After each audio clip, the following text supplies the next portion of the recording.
هیڅ زړه کېږي یا نه، خو پاکستان لوی ساتل ویدونکی دی. د پاکستان مجبوریت او د طالبانو اړتیا دا چې څنګه نو جزئیات هم دې ویډیو کې وګورئ او چینل سبسکرایب کړئ.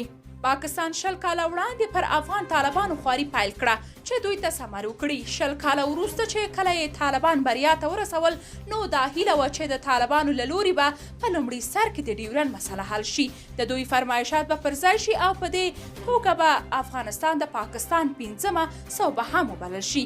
د پاکستان هدف او 20 کاله د طالبانو اړتیا وه چې اوس پوره شوې او اوس طالب لوري د یو دولت ادعا کوي. که څه هم د دوی اوس هم د حکومتولۍ ډېرې چارې د پاکستان واک ته سپارلي او هغوی اوس هم د طالبانو په کابینه کې پاخه خلک لري او خلک له طالبانو دا غوښتنه کوي چې د طالبانو په وړاندې د خپله پالیسي بدله او د نورو هیوادونو غوندې چلند باید ورسره وشي. تر اوسه پورې طالبان نه دي توانېدلي چې د پاکستان خپلواکۍ په بشپړه توګه واخلي، خو مقابل کې داسې ښکاري چې پاکستان هم له خپلې 20 کلنې روزنې او هیلې مایوسه شوی او له طالبانو سره یې د لفظونو کلمات بدل شوي. د پاکستان مجبوریت او د طالبانو اړتیا، طالبان اوس واکمن دي. که پاکستان هر رنګه چلند کوي، خو اوس دوی هومره ملاتړ لکه پخوا چې ورته اړتیا درلوده نه لري.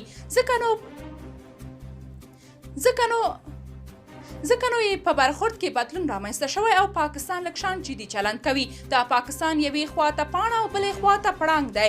هیڅ نشي کولی که طالبان سره جدي ولاړ شي، نو ښایي د جګړو له زور سره مخ شي. ټي ټي پي او افغان طالب یو وجود هم شمیرل کیږي او که پاکستان پر دې ډلې باندې فشارونه زیات کړي، نو شونې ده چې ټي ټي پي په جګړې کولو ته وهڅوي چې تجهیزي او بشري مرسته به یې وکړي.